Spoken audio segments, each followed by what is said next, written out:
हिंदुस्तान की सरजमीन का वो हिस्सा है जिसकी सूरज सबसे पहले कदम उसी करता है। अरुण अर्थात सूरज की पहली सरगर्मी का अड्डा है, इसीलिए इसको अरुणाचल कहते हैं।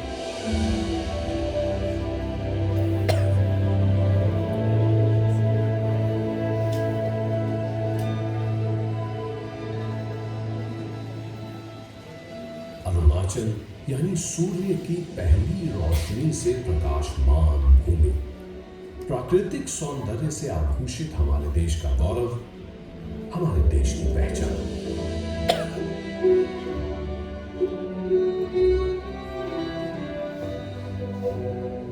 हिंदुस्तान की इस मनोहरी प्रांत की सुबह लोगों के मुख चिन्ह को अपनी सुनहरी किरणों से दीप्तमान कर आशा की नित्य नई कहानियां कह जाती हैं। यहाँ का ऊंचा उतंग पहाड़ बर्फ का शाही लबादा उड़े बादशाहों सा इतराया करता है। यहाँ के मठों से आते बौद्ध वृक्षों के मंत्र जाने कितने गुमराहों को मंजिल तक पहुंचाते हैं। अमन यहाँ का एक छत्र राजा है और प्रगति और समृद्धि इसके दरबार में। अमन यहाँ का राजा है क्योंकि इसकी निगहबानी हम करते हैं। हम इसके प्रहरी हैं। हम यानी कि तवांग में तैनात हिंदुस्तानी सैनिक। हम यानी जज्बे और बहादुरी के वो पुतले जिसके रोम रोम में बसा है हिंदुस्तान, हिंदुस्तान और सिर्फ हिंदुस्तान।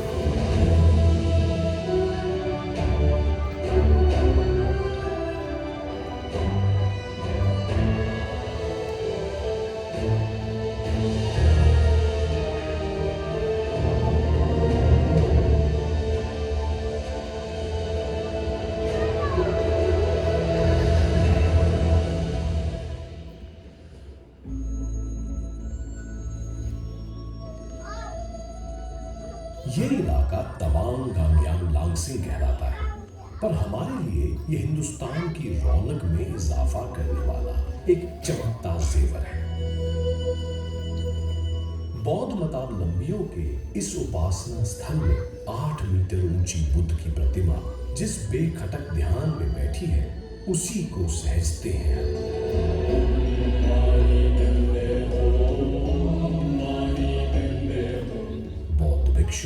रोटेटिंग मिल के सामने अपनी प्रार्थनाओं में यहाँ जिस चैनो अमन की मुराद रखते हैं, जिस शांति का दिया वो जलाते हैं, उसी के रक्षक हम हैं।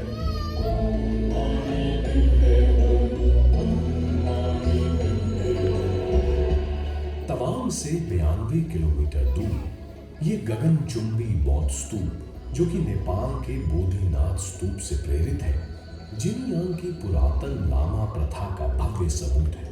इस स्तूप का 186 फीट का आधार ठीक वैसा ही अडिग है जैसी कि देश के प्रति हमारी निष्ठा। यहाँ हर पल मुस्तैद हैं हम, क्योंकि यहाँ हवा में लहराता बौद्ध स्तूप का जो कीर्ति पताका आसमान से खुशगप्पियां कर रहा है, इसे यूं ही बेफिक्री की आजाद हवा में लहराते देखना चाहते हैं हम।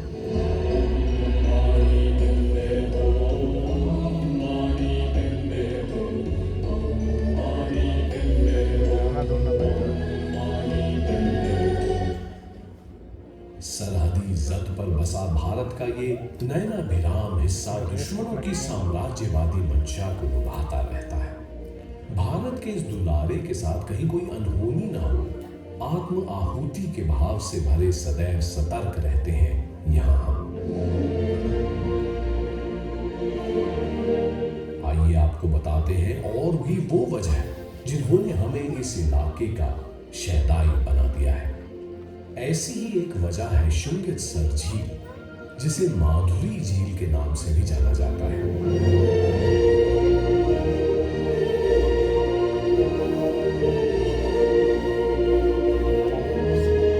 हिंदुस्तान का हर हिस्सा तितली के पंखों सा है, छूते ही हाथ में अपना धड़क रंग छोड़ जाता है। कभी कुछ अपना लेता है तो कभी कुछ दे जाता है। शुंगित्सर लेक नाम की इस खूबसूरत झील ने माधुरी नाम तब अपना लिया जब मशहूर अदाकारा माधुरी दीक्षित फिल्म कोयना की शूटिंग का हिस्सा बन इस दिलजोई फजा में आई।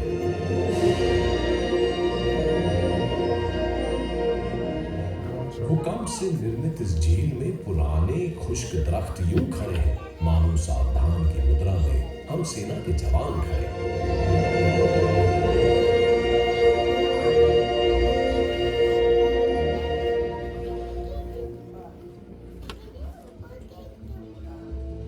भारत के सुदूर उत्तर पूर्व के माणिकों में एक और माणिक है पैंगैंग टैंग सो, जो शहर से 14 किलोमीटर दूर स्थित है। ये झील नहीं है, एक नाज़नीन है जिसे रंग बिरंगा पैराहन पहनने का बड़ा शौक है।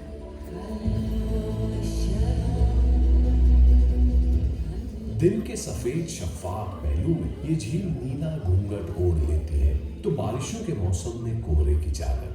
अक्टूबर के महीने में फूल इसके लिबास में रंग बिरंगे गोटे टांगते हैं तो सर्द हवाएं इसे बर्फ का उजला अर्धशाला पहना जाती है।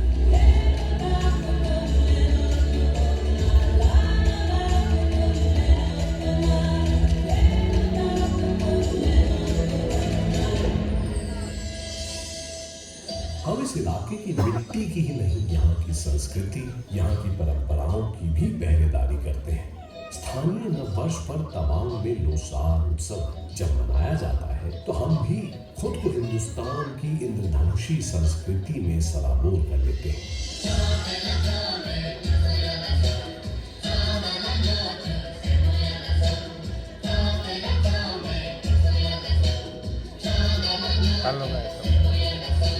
तवांग की स्थानीय जनजाति की मोनपा संस्कृति के पारंपरिक नृत्य संगीत से ताल मिलाकर हम भी खूब नाच गाते हैं और थिरकते थिरकते करते हैं उस मान्यता को मजबूत जो कहता है कि हिंदुस्तान अनेकता में एकता, मेलों मिल्लत मोहब्बत और खुलूस वाला देश है। नृत्य गायन प्रतियोगिताओं के मीठे समर से लदा तवांग उत्सव का जो छतनार पेड़ आज खड़ा है उसका बीज बोया गया था 16वीं शताब्दी में। और तवांग संस्कृति का तो कहना ही क्या, ये संस्कृति हम भारतीय सेना के जवानों की तरह ही जीवट है जो जाने कितने विप्लवकारी सदियों के गलियारे लांघ कर हम तक आई है।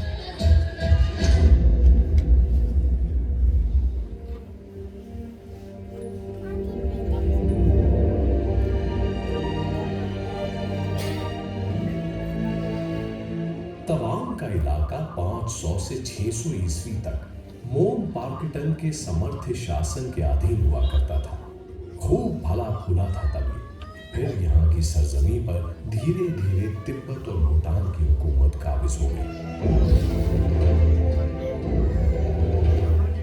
1844 में ब्रिटिश यहाँ के हुक्मरान बन बैठे। ब्रिटिश इलाकों के बाजारीकरण में माहिर थे।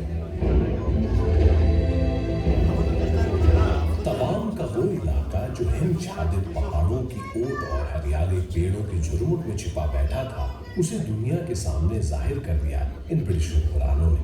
नतीजन इस दिलफरेब इलाके का दीदार करने हजारों की तादाद में सैलानी यहाँ मरने लगे। खूबसूरत तवांग पर सिर्फ पर्यटन प्रेमियों की नजरें ही नहीं बल्कि लोभित नजरें भी पड़ने लगी। शायद इसी वजह से ब्रिटिश प्रशासक सर हेनरी मैकमोहन ने सन 1914 में इस इलाके की 890 किलोमीटर की हदबंदी कर डाली जिसे हम मैकमोहन लाइन के नाम से जानते हैं। शिमला अधिवेशन के त्रिगुटीय सम्मेलन में तिब्बत, ब्रिटेन और चीन जिसका हिस्सा थे, इन सभी शिरकतदारों ने भारतीय हदों को परिभाषित करती इस सीमा रेखा मैकमोहन लाइन को अपनी स्वीकृति दी। पर जाने क्यों आगे चलकर चीनियों को ये सीमा रेखा नागवार गुजरने लगी। अपनी आज़ादी के 3 साल बाद सन 1950 में जब भारत ने इस सीमा रेखा मैकमोहन लाइन को वैधानिक अस्तित्व दे दिया तो साल भर पहले चीनी गणतंत्र का आजाद परचम फहराने वाला चीन और भी भड़क उठा। दोनों देशों देशों के आपसी रिश्तों की तल्खियां समय के साथ बढ़ती रही। 60 के शुरुआती दशक में ये तल्खी अपने परवान पर उस समय आ गई जब तिब्बत के धर्मगुरु दलाई लामा अपने प्यारे वतन पर चीन के आधिपत्य को चुनौती देने की वजह से चीन की आंखों की किरकिरी बन गए और चीन के कहर से बचने के लिए उन्होंने भारत में पनाह मांगी। सदैव सत्य और न्याय का परस्तार रहा उदारमान भारत सत्य के खेमे में खड़े अपने शरणागत को कैसे निराश करता। भारत ने दलाई लामा को अपनी जमीन पर शरण दे दी। भारत ने वो किया जो न्यायोचित था, पर चीन ने भारत पर अमेरिका के साथ मिलकर उसके खिलाफ साजिश रचने का आरोप मढ़ दिया। तत्कालीन भारतीय प्रधानमंत्री जवाहरलाल नेहरू ने पंचशील समझौते की शक्ल में चीन के साथ दर के रिश्ते की तुरपाई करना चाहे। उसी नियत से उन्होंने हिंदी चीनी भाई भाई का नारा भी बुलंद किया। चीनी प्रधानमंत्री चाउ एन लाई ने नेहरू की इस पहल को एक सकारात्मक जवाब दिया, पर वो चीन का ऊपरी स्वांग था। अंदरूनी तौर पर चीन भारत पर हमला करने की गुपचुप तैयारी करता रहा और अंततः उसने भारत की पीठ पर खंजर उतार ही दिया।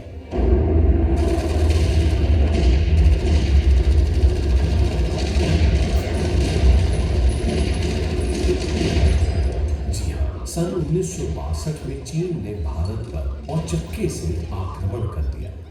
भारत शांति और अहिंसा की प्रतिमूर्ति बुद्ध का भी देश था। शांति के पैरोकार भारत ने भरसक कोशिश की कि मैत्रीपूर्ण संवाद के जरिए चीन के साथ विवाद का कोई शांतिपूर्ण हल ढूंढा जाए, पर चीन ने जब प्यार का प्रत्युत्तर छल बल से लेकर भारत पर युद्ध थोप दिया, तो फिर जगह भारतीय सेना की भुजाओं में बसा भारत का रुद्र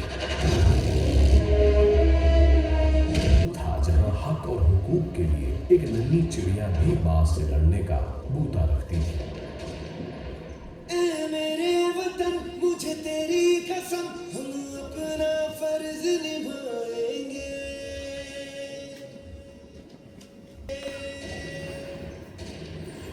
वंदे मातरम, वंदे मातरम, वंदे मातरम,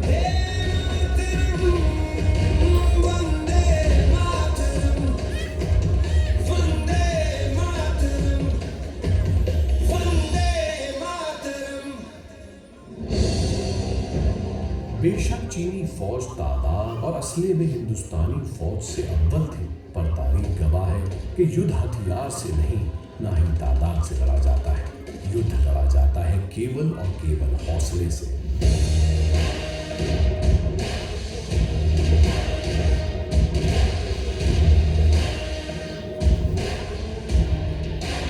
और हिंदुस्तानी सैनिकों का सीना तो हौसले का सबसे बड़ा सरनामा रहा है। ये हिंदुस्तानी वीरों का हौसला और पराक्रम ही है कि सदियों दर सदियों सैकड़ों आक्रमण झेल चुका हिंदुस्तान अब भी गर्वीली मुस्कान के साथ अशुभ अविजित खड़ा है। हिंदुस्तान हिंदुस्तानियों के इसी कभी न हार मानने वाले जज्बे पर मशहूर शायर इकबाल ने क्या खूब लिखा है। यूनान, मिस्र, रूमा सब मिट गए जहां से, बाकी अभी तलक है नामो निशा हमारा। कुछ बात है कि हस्ती मिटती नहीं हमारी, सदियों रहा है दुश्मन दौरे जहां हमारा।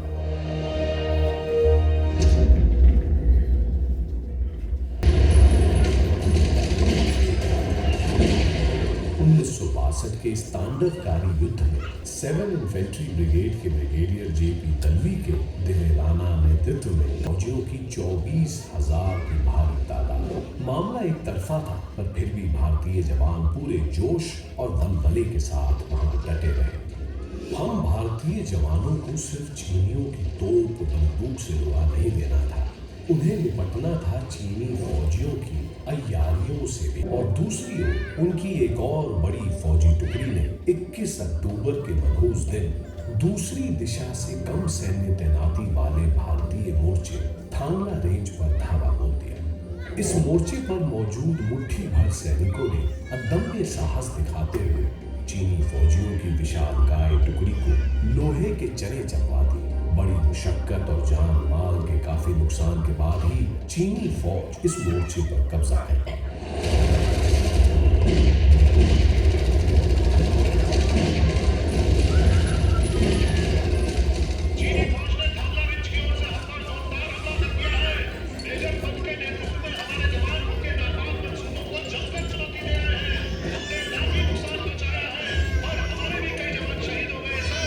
जब तक ढोला क्रॉस पर महावीर प्रसाद जिंदा है, इस पोस्ट पर भारतीय तिरंगा लहराता रहेगा।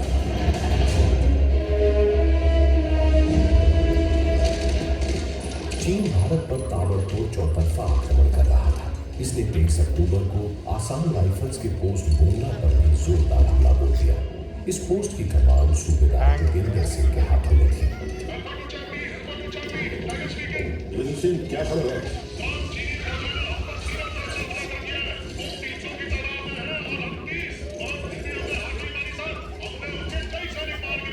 शाबाश जावाजो, तुम किसी तरह थोड़ी देर और मोर्चा संभाले रखो, हम रेनफोर्समेंट भेज रहे हैं।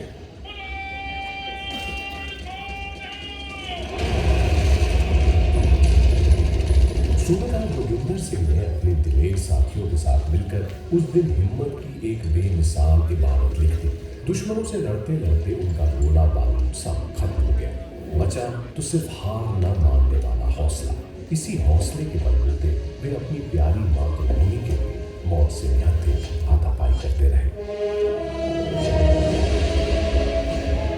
जब तक एक भी भारतीय जवान के जिस्म में सांसें घुमकती रहीं, चीनी फौज उस मोर्चे पर एक कदम तक न रख पाई।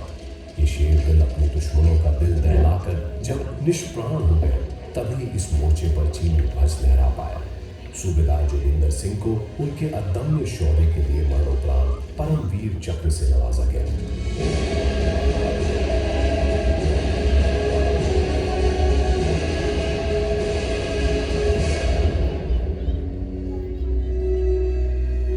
बाद में हिंदुस्तान के इस वीर सुपूत के अत्यंत ही शूरता भरे कारनामे की स्मृति में बुंगला में एक स्मारक भी बनाया गया। आज भी उस स्मारक में मौजूद सूबेदार जोगिंदर सिंह की आदमकद मूर्ति गर्व की प्रतीति कराती है।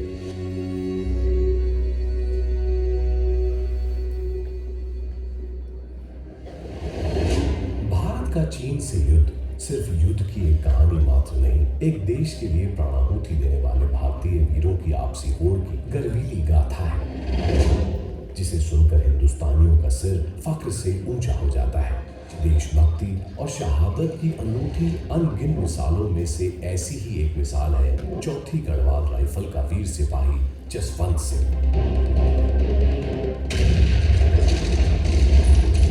जिसने युद्ध की उस भयावह रात 11,000 फीट की ऊंचाई पर अकेला महज एक लाइट गन के बूते चीनी फौज के कारवां को रोके रखा। ज्यादा सक्षम मीडियम मशीन गन से लैस चीनी फौज सैकड़ों की तादाद में इस वीर सिपाही पर ताबड़तोड़ वार करती रही। पर जब्बर हार वाला ये बांका उन्हें ईंट का जवाब पत्थर से देता रहा। इस बहादुर की बहादुरी और मातृभूमि के लिए अपार प्रेम देख स्थानीय बाशिंदे सेला और मूली की रगों का लहू भी तेजाब सा उड़ने लगा। वे भी अपनी जान की परवाह न कर उस समर कुंड में कूद पड़े।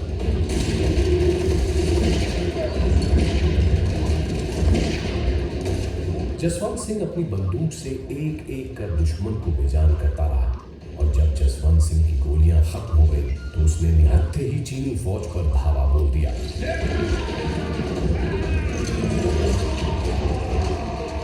और दुश्मन की एक मशीन गन अपने कब्जे में लेकर उनके ही असले से उस उतंग पहाड़ पर उनकी कब्र खोद दी।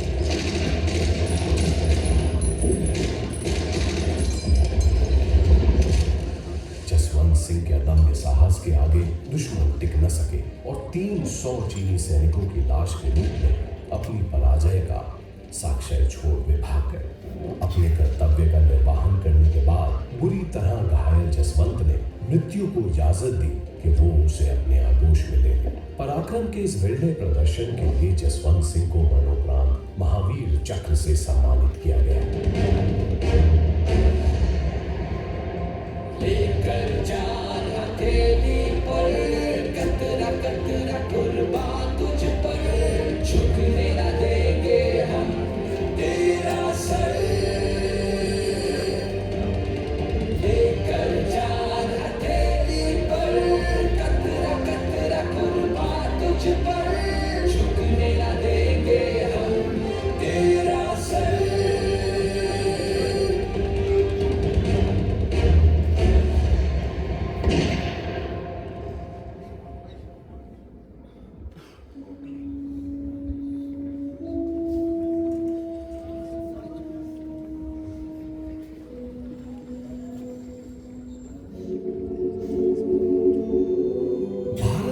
वीर बांका मिटने वाला जज्बा हर हिंदुस्तानी के अंदर देश प्रेम का अलख जगाता रहता है। ऐसे ही कई भारतीय जाबाजों की अद्भुत दिलेरी की कहानी समाए तवांग का नामयान चोटन विजय स्तूप रेजिमेंट फ्लैग लहराता आन बान शान के साथ खड़ा है।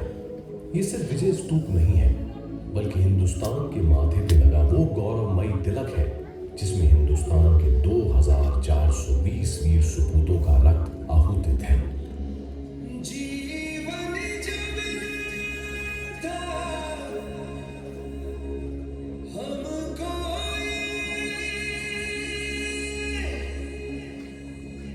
वो देश पे हमने वार दिया,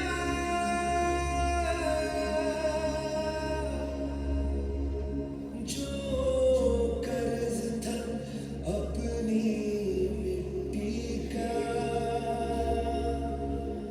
वो हमने आज उतार दिया।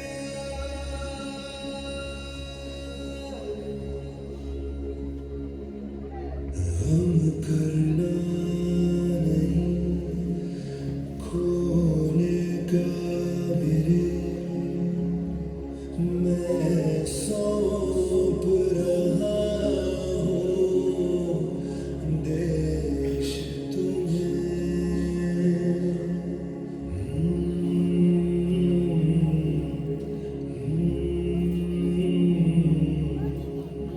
मिटने नहीं देना आने कभी कम हो वतन की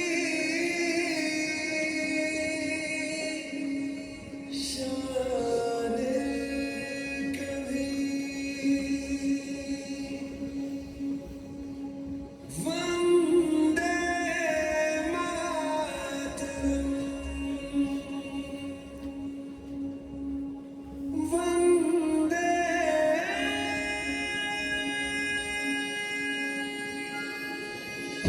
अब तक हुए युद्धों में हिंदुस्तान के हम रणबांकुरों ने रणभूमि पर अपना ऐसा जलवा दिखाया है कि अब दुश्मन हमारे हिंदुस्तान की सरजमी पर बुरी नजर डालने से डरते हैं। हम वीरों ने खुद को न्यौछावर कर भारत के लिए शांति अर्जी है, चाहे सामरिक क्षेत्र हो या आर्थिक सामाजिक क्षेत्र। भारत अब तक मोर्चे पर लगातार द्रुत गति से प्रगति के पथ पर अग्रसर है। इस शांति काल में भी तवांग में तैनात भारतीय सेना का हमारा कर्मठ ब्रिगेड आराम की गोद में नहीं बैठा है, बल्कि इस खूबसूरत पर दुर्गम इलाके के उत्थान के लिए सतत प्रयत्नशील है। इलाके की किसी भी आपात स्थिति में हमारा ब्रिगेड संकट मोचन बन फौरन पहुंच जाता है, चाहे पर्यटन को बढ़ावा देकर यहाँ के बाशिंदों के लिए रोजगार पैदा करना हो या इलाके की सद्भावना और समरसता को सींचना सहेजना हो। तवांग ब्रिगेड तवांग के चौतरफा विकास के लिए पूरी तरह से प्रतिबद्ध है। हम तवांग ब्रिगेड के जवान बीमार और प्राकृतिक आपदाओं से ग्रस्त लोगों के लिए ही नहीं, बल्कि पालतू पशुओं के लिए भी हर संभव मेडिकल और राहत शिविर लगाते हैं। हम जवान सैनिक स्कूलों की परीक्षा के अभ्यर्थियों और सैनिक बनने के इच्छुक किशोरों का मार्गदर्शन भी करते हैं, ताकि युवा पीढ़ी से हम जैसे वतन पर जान निसार करने वाले दीवानों की और खेप आ सके। हमने जवानों के अनाथों की परवारदारी के लिए मंजूश्री फाउंडेशन की स्थापना भी की है। इस फाउंडेशन के बैनर तले भारतीय सेना की सरपरस्ती में बेसहारा बच्चों के न केवल रहन सहन भरण पोषण की व्यवस्था है, बल्कि आर्मी स्कूल तेजपुर में इन बच्चों की शिक्षा का प्रबंध भी किया गया है। हम सैनिकों द्वारा संचालित इसी तरह का एक अन्य स्कूल है विद्याश्री स्कूल, जहां दिहाड़ी पर काम करने वाले गरीब मजदूरों के बच्चे अपनी नन्ही आंखों में पल रहे खुश ख्वाबों को भुनाने की दिशा में प्रयासरत है। अमन के गुलशन में गुंजों को सहेजते हम सैनिकों को देख ये मत सोचेगा कि हमारी बाजुएं जंग आलूदा हो गई होंगी। हमने पिछले युद्धों से सबक लिया है कि शांति शक्तिवानों को ही शोभित है, उन्हीं की पहुनाई करती है, और इसलिए हम सजग हैं, सतर्क हैं, अपना बाहुबल बढ़ाने के लिए सतत प्रयत्नशील हैं। दुश्मन चाहे कितना भी बड़ा क्यों ना हो, वो जंग चाहे कितना भी विषैला क्यों ना हो, हम उसका फन कुचलना जानते हैं। जय हिंद। वंदे